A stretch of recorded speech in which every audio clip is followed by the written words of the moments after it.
I'm I'm just every now and then I just break into tears, and and everything makes me afraid. I hear a noise in the house, and I just feel personally so violated. It only takes a few seconds for everything to fall apart. One moment, your life is stable, your savings are secure, your future carefully planned. And the next, it is gone. Not stolen in a dramatic heist, not taken by force, but quietly, cleverly, and almost invisibly. This is the story of how one phone call turned into a devastating loss, and how a sophisticated scam unraveled a woman's entire financial life in less than 24 hours. The woman you just heard from is Carolyn Maratz, a resident of Central Florida. Like many others, she believed she was careful. She trusted her bank. She never imagined she could become a victim. But scams today do not look like scams anymore. It all began with something that seemed completely ordinary, a phone call. On the other end was a calm, professional voice, a woman claiming she was from Fifth Third Bank. There was urgency in her tone, but also reassurance. She told Caroline something alarming. Someone, she said, was trying to access her account from Akron, Ohio. In that moment, fear replaced logic. I mean, I have enough to pay the bills, but I don't have enough for a nice life anymore. That is the cost of what happened next. The caller did not rush. She guided her step by step. She built trust, and then she asked for verification. She said, "Well, I need to verify who you are and tell me your password." And I said, "I don't remember my password." It seemed harmless, routine even. But this was just the first layer. Moments later, the situation escalated. A second voice joined the call, introduced as a supervisor from the bank. His tone was authoritative, confident, and convincing. He reassured Caroline that everything was under control, but only if she cooperated. And she did. She shared her bank card number, believing she was protecting herself.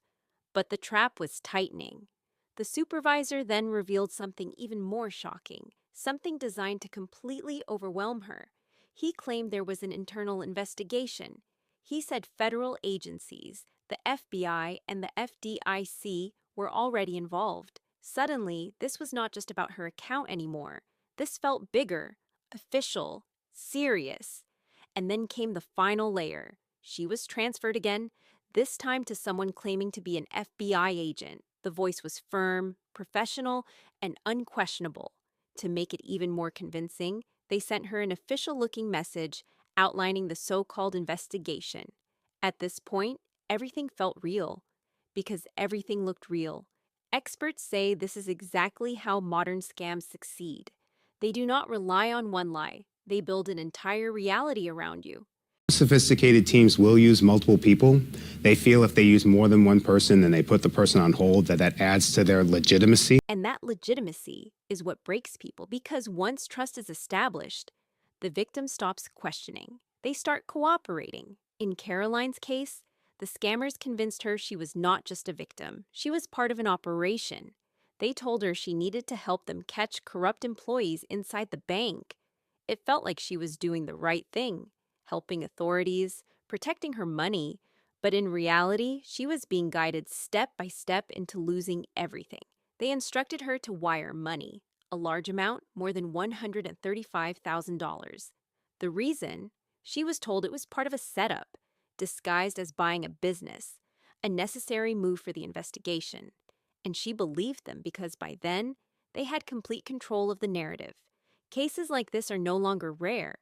According to fraud prevention experts, these impersonation scams are rapidly increasing. One thing for people to be aware of is they're always pushing this sense of urgency and that you have to take action. That urgency is not accidental. It is strategic. Because when you panic, you do not think. In Caroline's case, the scammers did not stop at one transaction. They helped her close her account, open a new one, and move her funds, all under their direction, all under pressure. By the time she realized something was wrong, it was already too late. She contacted her bank, reported everything, and tried to reverse the damage, but the money was already gone.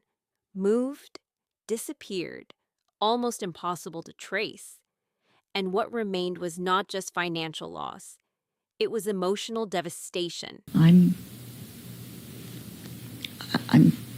just every now and then I just break into tears and everything makes me afraid. I hear a noise in the house and I just feel personally so violated. That is something people do not talk about enough. Scams do not just take money, they take peace of mind, they take trust, they leave behind fear, even in your own home. Her case is still open, but the chances of recovering that money are slim. And that is the harsh reality of these crimes. They happen fast, and the criminals move even faster, which is why experts emphasize one critical step: report immediately. The moment you suspect fraud, contact your bank, law enforcement, and authorities. Because every second matters, and delay can cost everything. This is not just Caroline's story. It is a warning, a reminder that scams today do not look like scams. They look like authority, they sound like help, and they feel real until it is too late. Because sometimes the most dangerous threats are the ones you trust the most. If this story made you think twice, make sure you hit the like button so more people can become aware of scams like this. Drop a comment below and tell us, have you or someone you know ever faced something like this? Subscribe to the channel for more real stories that matter, stories that could protect you or someone you love. And do not forget to share this video, because the more people see it, the fewer people fall victim.